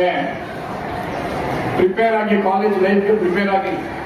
ಕಾಲೇಜ್ ಲೈಫ್ ಅಲ್ಲಿ ನೀವು ಇನ್ನಷ್ಟು ಕಲಿತೀರಾ, ಇನ್ನಷ್ಟು ಮುಂದೆ ಹೋಗ್ತೀರಾ. ನಿಮ್ಗೆ ಫ್ರೀಡಮ್ ಸಿಗತ್ತೆ, ಯೂನಿಫಾರ್ಮ್ ಇರಲ್ಲ. ನೀವು ಸಬ್ಜೆಕ್ಟ್ ನ ಆಯ್ಕೆ ಮಾಡ್ಕೋಬಹುದು, ಯಾವ ಸಬ್ಜೆಕ್ಟ್ ನಿಮ್ಗೆ ಬೇಕು ಅಂತ. ಹೈಸ್ಕೂಲ್ ಅಲ್ಲಿ ಅದೆಲ್ಲ ನಿಮ್ಗೆ ಇರಲ್ಲ. ಇನ್ಫ್ಯಾಕ್ಟ್ ನನಗೆ ಕೇಳಿದ್ರೆ exam is a good news. ಯಾಕಂದ್ರೆ ಎಕ್ಸಾಮ್ ಬಂತು, ನೀವು ಕಾಲೇಜ್ ಹೋಗ್ತಾ ಇದ್ದೀರಾ. ಈಗ ನೀವು ಇಂಜಿನಿಯರ್ ಆಗ್ತಿರೋ, ಡಾಕ್ಟರ್ ಆಗ್ತಿರೋ, ಈಗ ನಿರ್ಧಾರ ಮಾಡಿ ಸಬ್ಜೆಕ್ಟ್ ತಗೋತೀರಾ. It's a good news. ಹೆದರ್ಕೋಬೇಡಿ. ಪರೀಕ್ಷೆ ಭಯ ದೂರ ಮಾಡ್ಕೋಬೇಕಾದ್ರೆ ಮನೇಲಿ ಕೂತ್ಕೊಂಡು ಪರೀಕ್ಷೆ ಬರೀರಿ, ಬರೀರಿ, ಬರೀರಿ. ಒಂದ್ ಸಬ್ಜೆಕ್ಟ್ ನ 2 ಸರಿ ಬರೀರಿ, 3 ಸರಿ ಬರೀರಿ, 4 ಸರಿ ಬರೀರಿ. ನನ್ನ ಒಂದು ರಿಕ್ವೆಸ್ಟ್ ಟೀಚರ್ಸ್ಗೆ, ಎಲ್ಲಾ ಟೀಚರ್ಸ್ಗೆ ನನ್ನೊಂದು ವಿನಂತಿ. ಪೇರೆಂಟ್ಸ್ ಕೂತಿದ್ದಾರೆ, ಅವ್ರಿಗೂ ಒಂದು ವಿನಂತಿ. ಯಾವ ಕಾರಣಕ್ಕೂ ನಿಮ್ಮ ಬಾಯಿಗಳಿಂದ ಸ್ಟೂಡೆಂಟ್ಸ್ಗೆ ಹೆದರೋ ಒಂದು ಸಂದರ್ಭ ಬರಬಾರ್ದು. ಪರೀಕ್ಷೆ ಭಯವನ್ನ ದಯವಿಟ್ಟು ಅವ್ರಿಗೆ ಮನಸ್ಸಲ್ಲಿ ಕೂತ್ಕೊಂಡು ಬಿಡಬೇಕು. ಪರೀಕ್ಷೆ ಭಯ ಕೂತ್ಕೊಂಡ್ರೆ ಅವ್ರು ಓದಿರೋದೆಲ್ಲ ವೇಸ್ಟ್, ನೀವು ಹೇಳ್ಕೊಟ್ಟಿರೋದೆಲ್ಲ ವೇಸ್ಟ್ ಆಗುತ್ತೆ. ದಯವಿಟ್ಟು ಭಯ ಬೇಡ, ಪ್ರಿಪ್ರೇಷನ್ಗೋಸ್ಕರ ಎನ್ಕರೇಜ್ ಮಾಡಿ. ಅವ್ರಿಗೆ ಪ್ರಿಪ್ರೇಷನ್ ಮಾಡ್ಬೇಕಾದ್ರೆ ನಿಮ್ಮ ಹತ್ರ ಸಮಯ ಅವಕಾಶ ಇದ್ರೆ ಒಂದು ನೀವು ಡೆಮೋ ಎಕ್ಸಾಮ್ ಅನ್ನ ಕಂಡಕ್ಟ್ ಮಾಡಿ. Demo exam is different from preparatory. ಪ್ರಿಪರೇಟರಿಯಲ್ಲಿ 3 ಅವರ್ ಬರೀತಾರ, 3 ಅವರ್ ಬರ್ದಾದ್ಮೇಲೆ ಕರೆಕ್ಷನ್ ಮಾಡ್ತೀವಿ. ಡೆಮೋ ಎಕ್ಸಾಮ್ ಅಲ್ಲಿ ಏನ್ ಮಾಡಿ ಅಂದ್ರೆ ಒಂದೊಂದು ಚಾಪ್ಟರ್ ಇಂದ ಕೊಡಿಯೋದು. ಅರ್ಧ ಗಂಟೆಗೆ ಒಂದು ಎಕ್ಸಾಮ್ ಕೊಡಿ. ಅವ್ರಿಗೆ ಹೇಳಿ ಅರ್ಧ ಗಂಟೆ ಇಷ್ಟು ಮಾರ್ಕ್ ನಿಮ್ಗೆ ಬರ್ತಾ ಇದೆ. ಎಲ್ಲ ಕರೆಕ್ಷನ್ ಮಾಡಿ ಹೇಳೋದು ಬೇಡ ನಿಮ್ಗೆ. ನೀವು ಅರ್ಧ ಗಂಟೆ ಪೇಪರ್ ಕುತ್ಕೊಂಡು ಅವ್ರಿಗೆ ಹೇಳಿ, ನೀವು ಇದು ಕರೆಕ್ಟ್ ಆಗಿದ್ರೆ ನಿಮ್ಗೆ ಇಷ್ಟು ಮಾರ್ಕ್ಸ್ ಬರುತ್ತೆ. ಅವರೇ ಸ್ವತಃ ಕರೆಕ್ಟ್ ಮಾಡ್ತಾರೆ. ಅವ್ರು ಸ್ಪೆಲ್ಲಿಂಗ್ಸ್ ತೋರಿಸ್ಕೊಡಿ, ಅವರೇ ಕರೆಕ್ಟ್ ಮಾಡ್ತಾರೆ. ಆಗ ಅರ್ಧ ಗಂಟೆಗೆ ಅವ್ರು ಪ್ರಿಪೇರ್ ಮಾಡ್ಕೊಂಡ್ರೆ 3 ಅವರ್ಸ್ಗೆ ಪ್ರಿಪೇರ್ ಆಗ್ತದೆ. ಬರೆಯೋ ಅಭ್ಯಾಸ ಬೇಕು. ಟೈಮಿಂಗ್ ವರ್ಸಸ್ ಪರ್ಫಾರ್ಮೆನ್ಸ್ ಬೇಕೀಗ. ಅವ್ರು ಗೊತ್ತಾಗ್ಬೇಕು, ಈ ಸ್ಪೀಡಲ್ಲಿ ಬರೆದ್ರೆ ನನಗೆ 100 ಮಾರ್ಕ್ಸ್ ಬರುತ್ತೆ ಅಂತ ಗೊತ್ತಾಗ್ಬೇಕು. ಅದಕ್ಕೆ ನೀವು ದಯವಿಟ್ಟು ಸ್ಟೂಡೆಂಟ್ಸ್ಗೆ ಪ್ರಿಪೇರ್ ಮಾಡಿ. ಪರ್ಫಾರ್ಮೆನ್ಸ್ ಪ್ರಾಕ್ಟೀಸ್ ಈಗ ಮಾಡ್ಬೇಕಾದ್ರೆ, ಪ್ರಿಪರೇಷನ್ ಪ್ರಾಕ್ಟೀಸ್ ಅಲ್ಲ, ಪರ್ಫಾರ್ಮೆನ್ಸ್. ಸ್ಟೂಡೆಂಟ್ಸ್ ಜೊತೆ ಹೇಳಿ ಪರ್ಫಾರ್ಮೆನ್ಸ್ ಪ್ರಾಕ್ಟೀಸ್. ಪರ್ಫಾರ್ಮೆನ್ಸ್ ಪ್ರಾಕ್ಟೀಸ್ ಅಂದ್ರೆ ನೀವು ಪರ್ಫಾರ್ಮ್ ಮಾಡಿ ಪ್ರಾಕ್ಟೀಸ್ ಮಾಡಿ. ಯಾವ ಸಬ್ಜೆಕ್ಟ್ ಡಿಫಿಕಲ್ಟ್ ಅಲ್ಲ, ಯಾವ ಸಬ್ಜೆಕ್ಟ್ ಈಸಿ ಅಲ್ಲ. ನೀವು ಚೆನ್ನಾಗಿ ಓದ್ಕೊಂಡ್ರೆ ಅದೇ ಈಸಿ, ಚೆನ್ನಾಗಿ ಓದ್ತಾ ಹೋದ್ರೆ ಅದೇ ಡಿಫಿಕಲ್ಟ್. ಈಗ ಮ್ಯಾಥ್ಸ್ ಡಿಫಿಕಲ್ಟ್ ಅಂತ ಸುಮಾರು ಜನ ಸ್ಟೂಡೆಂಟ್ಸ್ ಹೇಳ್ತಾರೆ. ಅದೇ ಕ್ಲಾಸ್ ರೂಮ್ ಅಲ್ಲಿ ಮ್ಯಾಥ್ಸ್ ಈಸಿ ಅಂತ ಔಟ್ ಆಫ್ ಔಟ್ ತಗೊಳ್ಳೋ ಸ್ಟೂಡೆಂಟ್ಸ್ ಇದ್ದಾರೆ. ಈಗ ಮ್ಯಾಥ್ಸ್ ಡಿಫಿಕಲ್ಟ್ ಅಂದ್ರೆ ಎಲ್ಲರಿಗೂ ಡಿಫಿಕಲ್ಟ್ ಆಗ್ಬೇಕು, ಎಲ್ಲರಿಗೂ ಫೇಲ್ ಆಗ್ಬೇಕು ಅಲ್ವಾ? ಮ್ಯಾಥ್ಸ್ ಡಿಫಿಕಲ್ಟ್ ಅಲ್ಲ, ಕನ್ನಡ ಡಿಫಿಕಲ್ಟ್ ಅಲ್ಲ, ಇಂಗ್ಲಿಷ್ ಡಿಫಿಕಲ್ಟ್ ಅಲ್ಲ. ಓದ್ಕೊಂಡ್ರೆ ಈಸಿ, ಓದ್ತಾ ಹೋದ್ರೆ ಎಲ್ಲ ಸಬ್ಜೆಕ್ಟು ಡಿಫಿಕಲ್ಟ್, ಓದ್ಕೊಂಡ್ರೆ ಎಲ್ಲ ಸಬ್ಜೆಕ್ಟು ಈಸಿ. ಕರ್ನಾಟಕ ರಾಜ್ಯದಲ್ಲಿ ಸುಮಾರು 10 ಜನ ಸ್ಟೂಡೆಂಟ್ಸು ಪರೀಕ್ಷೆಯಲ್ಲಿ 625ಗೆ 625 ಮಾರ್ಕ್ಸ್ ತಗೊಂಡಿದ್ದಾರೆ. ಔಟ್ ಆಫ್ ಔಟ್ ಎಲ್ಲ ಸಬ್ಜೆಕ್ಟ್ ತಗೊಂಡಿದ್ದಾರೆ. ಸುಮಾರು 10 ಜನ ಸ್ಟೂಡೆಂಟ್ ತಗೊಂಡಿದ್ದಾರೆ ಹಿಸ್ಟ್ರಿನಲ್ಲಿ ಇಲ್ಲಿವರೆಗೂ. ಒಂದು ಸಬ್ಜೆಕ್ಟ್ ಅಲ್ಲಿ 1 ಮಾರ್ಕ್ ಕಮ್ಮಿ ತಗೊಂಡಿಲ್ಲ ಅವರು. ಎಲ್ಲ ಸಬ್ಜೆಕ್ಟ್ ಅಲ್ಲಿ 625ಗೆ 625 ತಗೊಂಡಿದ್ದಾರೆ. ಗೂಗಲ್ ಅಲ್ಲಿ ಸರ್ಚ್ ಮಾಡಿ ಅವ್ರ ಹೆಸರೆಲ್ಲ ಬರುತ್ತೆ. ಶಿವಮೊಗ್ಗದಿಂದ, ಬೆಂಗಳೂರಿಂದ, ಮೈಸೂರಿಂದ ಸ್ಟೂಡೆಂಟ್ಸು, ಅದರಲ್ಲಿ ಹೆಣ್ಮಕ್ಳು, ಅದ್ರಲ್ಲಿ ಗಂಡು ಮಕ್ಕಳು 625ಗೆ 625 ತಗೊಂಡಿದ್ದಾರೆ. ಅದು ಪಬ್ಲಿಕ್ ಎಕ್ಸಾಮ್ ಅಲ್ಲಿ ಹೇಳ್ತಾ ಇರೋದು ನಾವು. ಅಷ್ಟೊಂದು ಈಸಿ ಅವ್ರಿಗೆ, ಅರ್ಧ ಮಾರ್ಕ್ಸ್ ಕಮ್ಮಿ ಇಲ್ಲ ಅವ್ರಿಗೆ. ಏನ್ ಮೇಡಮ್ ನಾನು ಹೇಳ್ತಾರೆ ಸತ್ಯ ತಾನೆ, ಟೀಚರ್ ನಾನು ಹೇಳ್ತಾರೆ ಸತ್ಯ ತಾನೆ ಅಂತ ಸ್ಟೂಡೆಂಟ್ಸ್ ನ ವಿಚಾರಣೆ ಮಾಡಿ ನೋಡಿ. ನೀವು ಅರ್ಧ ಮಾರ್ಕ್ಸ್ ಕಮ್ಮಿ ತಗೊಂಡಿಲ್ಲ, 625ಗೆ 625 ತಗೊಂಡಿದ್ದಾರೆ. ನಿಮ್ಮ ಟೆಕ್ಸ್ಟ್ ಬುಕ್ ಓದಿರೋ ಸ್ಟೂಡೆಂಟ್ಸ್. ಹಾಗಂದ್ರೆ ಇದು ಡಿಫಿಕಲ್ಟ್ ಅಲ್ಲ, ಈಸಿ. ಇದು ಮನ್ಸಲ್ಲಿ ಡಿಫಿಕಲ್ಟ್ ಮಾಡ್ಕೋಬೇಡಿ. ಪರೀಕ್ಷೆ ಭಯ ದೂರ ಆಗ್ಬೇಕಾದ್ರೆ ಪರ್ಫಾರ್ಮೆನ್ಸ್ ಪ್ರಾಕ್ಟೀಸ್ ಮಾಡಿ. ಎರಡನೇದು, ಆಹಾರ. ನಿದ್ರೆ ಯಾರು ಸರಿಯಾಗಿ ಮಾಡಲ್ವೋ ಅವರ ಜ್ಞಾಪಕ ಶಕ್ತಿ ವರ್ಕ್ ಆಗಲ್ಲ. ಸುಮಾರು ನೀವು ಕಮ್ಮಿ ಅಂದ್ರೆ 24 ಅವರಲ್ಲಿ ಕಮ್ಮಿ ಅಂದ್ರೆ 7 ಅವರ್ ನಿದ್ರೆ ಮಾಡಲೇಬೇಕು ನೀವು. 7 ಅವರ್ಸ್, 10ರಿಂದ 5 ಗಂಟೆ, ರಾತ್ರಿ 10ರಿಂದ ಬೆಳಗಿನ 5 ಗಂಟೆವರೆಗೂ 7 ಅವರ್ ನಿದ್ರೆ ಮಾಡ್ಬೋದು. ಅದಕ್ಕಿಂತ ಕಮ್ಮಿ ನೀವು ಯಾರಾದ್ರೂ ನಿದ್ರೆ ಮಾಡಿದ್ರೆ ಎಕ್ಸಾಮ್ ಅಲ್ಲಿ ನಿಮಗೆ ನಿಮ್ಮ ಜ್ಞಾಪಕ ಶಕ್ತಿ ಹೆಲ್ಪ್ ಮಾಡಲ್ಲ. ಎಷ್ಟೋ ಜನ ಪೇರೆಂಟ್ಸ್ ಸ್ಟೂಡೆಂಟ್ಸ್ ಮಲ್ಗಕ್ಕೆ ಬಿಡಲ್ಲ ಅವ್ರಿಗೆ. ಇಡೀ ರಾತ್ರಿ ಓದಿ ಅಂತ ಇರ್ಬೇಕಾದ್ರೆ ತಪ್ಪು. 7 ಅವರ್ ನಿದ್ರೆ ಮಾಡಿ ನೀವು. ಆಗ ಏನಾಗುತ್ತೆ, ನಿಮ್ಮ ಬ್ರೈನ್ ರೆಸ್ಟ್ ಸಿಗುತ್ತೆ, ಬ್ರೈನ್ ಸೆಲ್ಸ್ ವರ್ಕ್ ಆಗುತ್ತೆ, ಮೆಮೊರಿ ವರ್ಕ್ ಆಗುತ್ತೆ. ನೀವು ನಿದ್ರೆ ಕೆಡ್ಸ್ಕೊಂಡ್ರೆ ನಿಮ್ಮ ಜ್ಞಾಪಕ ಶಕ್ತಿ ಜೀರೋ ಆಗುತ್ತೆ. ಸೆಕೆಂಡು, ಚಾಕ್ಲೇಟು, ಸಿಹಿ ತಿಂಡಿ, ಚಿಪ್ಸು ಇದೆಲ್ಲ ನಿಲ್ಲಿಸ್ಬೇಕು ನೀವು. ಸಕ್ಕರೆ ತಗೊಳ್ಳೋದು ನಿಲ್ಲಿಸ್ಬೇಕು, ಚಾಕ್ಲೇಟ್ ತಗೊಳ್ಳೋದು ನಿಲ್ಲಿಸ್ಬೇಕು. ಒಳ್ಳೆ ವೆಜಿಟೇಬಲ್ಸ್, ಫ್ರೂಟ್ಸ್ ತಗೊಂಡು ಅಭ್ಯಾಸ ಮಾಡ್ಕೊಳ್ಳಿ. ಹಾಲು ತಗೊಳ್ಳಿ, ವಿತೌಟ್ ಶುಗರ್ ತಗೊಳ್ಳಿ. ಯಾವಾಗ ನೀವು ಶುಗರ್ ತಗೋತೀರೋ ನಿಮ್ಮ ದೇಹದಲ್ಲಿರೋ ಎಲ್ಲ ರಕ್ತ ಜೀರ್ಣ ಮಾಡೋಕ್ಕೋಸ್ಕರ ಹೊರಬಿಡುತ್ತೆ. ಮೈಂಡ್ಗೆ, ನಿಮ್ಮ ಮೆದುಳಿಗೆ ರಕ್ತ ಸೇರಲ್ಲ, ಮೆಮೊರಿ ವರ್ಕ್ ಆಗಲ್ಲ. ಒಳ್ಳೆ ಬ್ರೇಕ್ಫಾಸ್ಟ್ ಮಾಡ್ಕೊಂಡು ಎಕ್ಸಾಮ್ ಹೋಗಿ, ಖಾಲಿ ಹೊಟ್ಟೆ ಎಕ್ಸಾಮ್ ಹೋಗ್ಬೇಡಿ. ಒಳ್ಳೆ ಬ್ರೇಕ್ಫಾಸ್ಟ್ ಅಂದ್ರೆ ನೀವೇನು ಹೊಟ್ಟೆ ತುಂಬ ತಿನ್ಬೇಕಾಗಿಲ್ಲ. ಅಟ್ಲೀಸ್ಟ್ ಒಂದು ಗ್ಲಾಸ್ ಹಾಲು ತಗೊಳ್ಳಿ, ಒಂದೆರಡು ಇಡ್ಲಿ ತಗೊಳ್ಳಿ, ಸರಿನಾ? ವೆಜಿಟೇರಿಯನ್ಸ್, ನಾನ್ ವೆಜಿಟೇರಿಯನ್ಸ್ ಅಟ್ಲೀಸ್ಟ್ ಒಂದೆರಡು ಮೊಟ್ಟೆ ತಗೊಂಡು ಒಂದು ಹಾಲು, ಒಂದು ಲೋಟ ಹಾಲು ಕರ್ಕೊಂಡು ಹೋಗಿ. ಅಷ್ಟಾದ್ರೂ ತಗೋಬೇಕು. 3 ಅವರ್ ಕೂತ್ಕೊಂಡು ಬರೀಬೇಕಾದ್ರೆ ಶಕ್ತಿ ಬೇಕು ನಿಮಗೆ. ಮನೆಯಿಂದ ಸ್ಕೂಲ್ ಸೇರಕ್ಕೆ 1 ಅವರ್, ಪರೀಕ್ಷೆ ಬರೆಯಕ್ಕೆ 3 ಅವರ್, 4 ಅವರ್ ನೀವು ಊಟ ಮಾಡಿದ್ರೆ ಮನೆಯಿಂದ ಹೋದ್ರೆ ಚಿಂತೆ ಮಾಡ್ಕೊಂಡೆ ಹೋದ್ರೆ ಕಷ್ಟ ಆಗುತ್ತೆ. ಪರೀಕ್ಷೆ ಹಾಲು ಸೇರಕ್ಕೆ ಮುಂಚೆ ದಯವಿಟ್ಟು ಟಾಯ್ಲೆಟ್ ಹೋಗಿ. 3 ಅವರ್ ನಿಮಗೆ ಬಿಡಲ್ಲ. ಪಬ್ಲಿಕ್ ಎಕ್ಸಾಮ್ ಅಲ್ಲಿ ಇದಕ್ಕೆ ಆಚೆ ಬಂದ್ರೆ ನಿಮ್ ಕತೆ ಮುಗೀತು. ಇದೆಲ್ಲ ಸೈಕಾಲಜಿಕಲ್ ಪ್ರಿಪರೇಷನ್. ಇದು ಮಾಡ್ತಾ ಹೋದ್ರೆ ಬದ್ದಾಡ್ತೀರಾ. ಈ ಪರೀಕ್ಷೆ ಎಲ್ಲ ಕೂತ್ಕೊಂಡು ಇದಕ್ಕೆ ಕೇಳಿದ್ರೆ ಬಿಡಲ್ಲ ನಿಮ್ಗೆ. ಬಿಟ್ಟು ತುಂಬಾ ಟೈಮ್ ವೇಸ್ಟ್ ಆಗುತ್ತೆ. ನೀರು ಕುಡಿಯೋದು ಅಭ್ಯಾಸ ಮಾಡ್ಕೊಳ್ಳಿ. ಒಂದೇ ಸರಿ ಗಡ ಅಂತ ಕುಡಿಬೇಡಿ. ನೀರು ಸ್ವಲ್ಪ ಸ್ವಲ್ಪ ಸ್ವಲ್ಪ ಸ್ವಲ್ಪ ತಗೊಳ್ಳಿ. 1 ಅವರ್ಗೆ ನೀವು ಅರ್ಧ ಲೀಟರ್ ನೀರು ಕುಡಿದ್ರೆ ಸಾಕು. ಇಷ್ಟೆಲ್ಲ ಮಾಡ್ಕೊಳ್ಳಿ, ಎಕ್ಸಾಮ್ ಈಸಿ ಆಗುತ್ತೆ. ಈಗ ಇಷ್ಟರ ಸ್ಟೂಡೆಂಟ್ಸ್ಗೆ ಇವ್ರು ಕಲ್ತಿರೋದಕ್ಕೆ ಇವತ್ತಿಂದ ನಾನು ನಿಮ್ಗೆ ಹೇಳ್ತಾ ಇದ್ದೀನಿ. ಇಲ್ಲಿವರೆಗೂ ನೀವು ಏನಾಗಿಲ್ಲ ಗೊತ್ತಿಲ್ಲ ನನಗೆ. ಅದು ನಿಮ್ಮ ಸ್ಟೂಡೆಂಟ್ಸ್, ನಿಮ್ಮ ಟೀಚರ್ಸ್ ವೀಕ್ ಸ್ಟೂಡೆಂಟ್ಸ್ ಅಂತ ನನಗೆ ಸೆಲೆಕ್ಟ್ ಮಾಡಿ ಕೊಟ್ಟಿದ್ದಾರೆ. ಇವತ್ತಿಂದ ನೀವು ವೀಕ್ ಸ್ಟೂಡೆಂಟ್ಸ್ ಅಲ್ಲ. ವೀಕ್ ಸ್ಟೂಡೆಂಟ್ಸ್ ಕೆಲಸ ಮಾಡಲ್ಲ. Weak students 20 second 30 second 40 seconds ಅಲ್ಲಿ 25 ವರ್ಡ್ಸ್ ಹೇಳಲ್ಲ. ವೀಕ್ ಸ್ಟೂಡೆಂಟ್ಸ್ ಎಲ್ಲರ ಮುಂದೆ ಧೈರ್ಯವಾಗಿ ಬಂದು ಮೈ ತಗೊಂಡು ಮಾತಾಡಲ್ಲ. ವೀಕ್ ಸ್ಟೂಡೆಂಟ್ಸ್ ಕಾನ್ಫಿಡೆನ್ಸ್ ಆಗಿ ಹೋಗಿ ಪೋಡಿಯಂ ಅಂತ ನಿಂತ್ಕೊಂಡು ನೋಡ್ದೇನೆ ರೀಕಾಲ್ ಮಾಡಲ್ಲ. ವೀಕ್ ಸ್ಟೂಡೆಂಟ್ಸ್ 10 ನಿಮಿಷದಲ್ಲಿ ಈ technique ಕಲಿಯಲ್ಲ.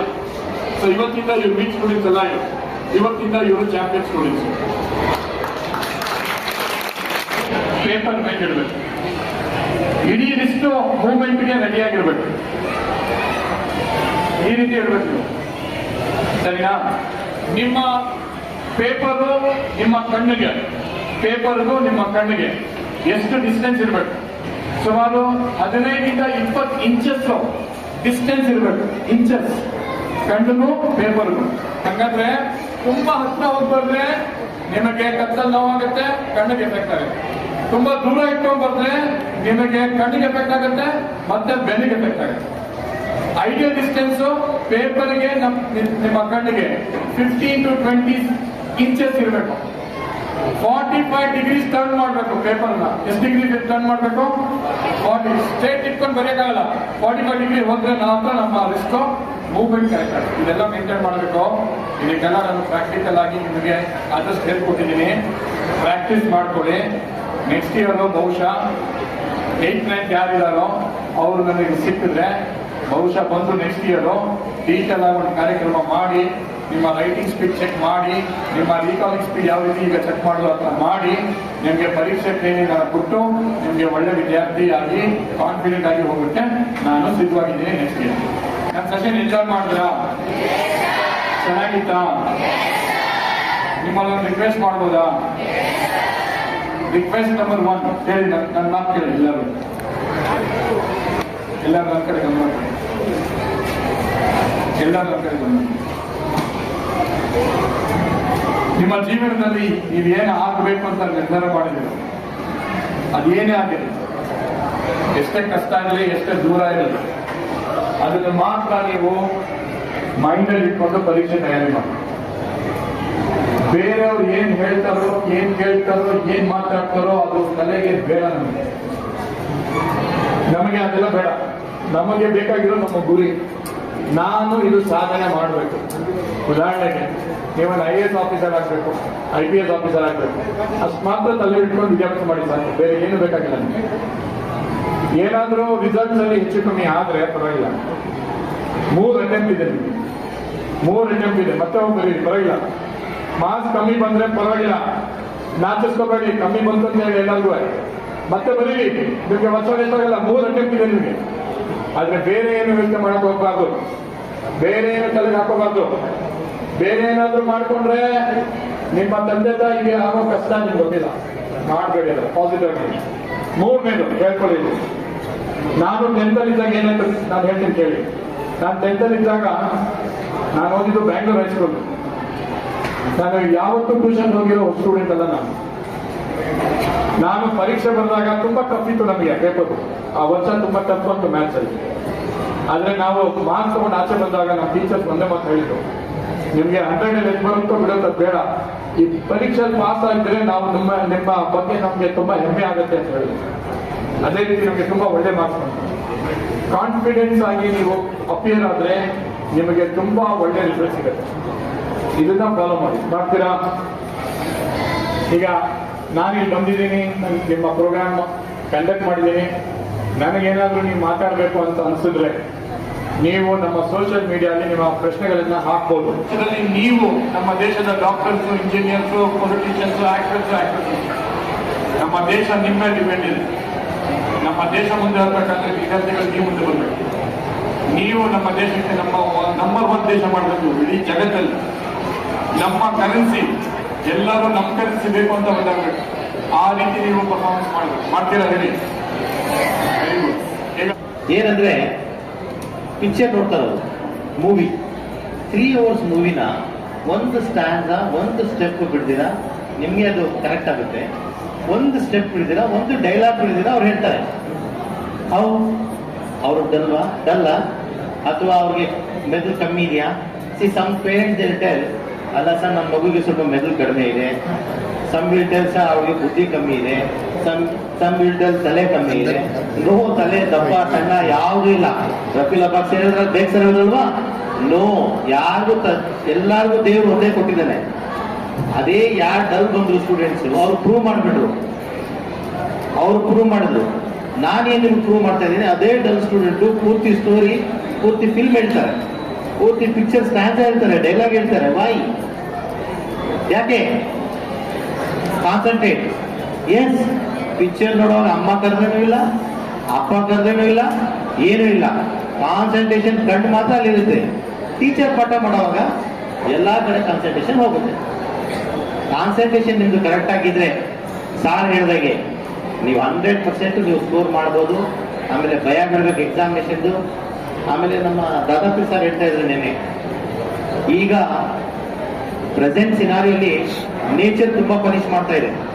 S boys, especially all see, ಅವರು ಸಾರ್ ಹೇಳ್ತಾ ಇದ್ರು ನೀವೆಲ್ಲ ಮುಂದೆ ದೇಶನ ಪ್ರಪಂಚನ ನಡೆಸೋದು. ಎಸ್, ಈಗ ಏನಾಗ್ತಾ ಇದೆ, ನೇಚರ್ ಪನಿಷ್ ಮಾಡ್ತಾ ಇದೆ ನಮಗೆಲ್ಲ. ವೈ ಫ್ಲಡ್ಸ್ ಬಂತು ಅಂತ ವಯನಾಡ್ ಥೌಸಂಡ್ಸ್ ಆಫ್ ಇಯರ್ ಇಂದ ವಯನಾಡ್ ಏನೂ ಆಗಿರ್ಲಿಲ್ಲ. ವಯನಾಡ್ ಪೂರ್ತಿ ಏನಾಯ್ತು? ಲ್ಯಾಂಡ್ಸ್ ಹ್ಯಾಕ್ ಬಂತು, ಲ್ಯಾಂಡ್ಸ್ಕೇಪ್ ಎಲ್ಲ ಜನ ಎಲ್ಲ ಉಡ್ಕೊಂಡು ಹೋದ್ರಲ್ಲಿ. ರೀಸನ್ ನಾವು ಮಾಡ್ತಾ ಇರೋ ತಪ್ಪು. ನಾವು ಹ್ಯುಮ್ಯಾನಿಟಿನ ಬಿಡ್ತಾ ಇದ್ದೀವಿ. ನಾವು ಯಾವತ್ತಿಗೂ ಹ್ಯುಮ್ಯಾನಿಟಿ ಇರಲ್ವೋ ಅವತ್ತಿಗೂ ಇದೆಲ್ಲ ಆಗ್ತಾ ಇರ್ತದೆ. ನೀವು ನೆಕ್ಸ್ಟ್ ಬರೋ ಜನರೇಷನ್ ಈ ಕರಪ್ಷನ್, ಈ ಹ್ಯುಮ್ಯಾನಿಟಿ ಇಂದ ಮಾಡೋ ಕೆಲಸಗಳು, ಈ ಕ್ಯಾಸ್ಟಿಸಮ್, ಇದೆಲ್ಲ ಯಾವತ್ತವರೆಗೂ ಹೋಗಲ್ಲ, ಅವತ್ತವರೆಗೂ ಪ್ರಪಂಚ ಡೆವಲಪ್ ಆಗಲ್ಲ.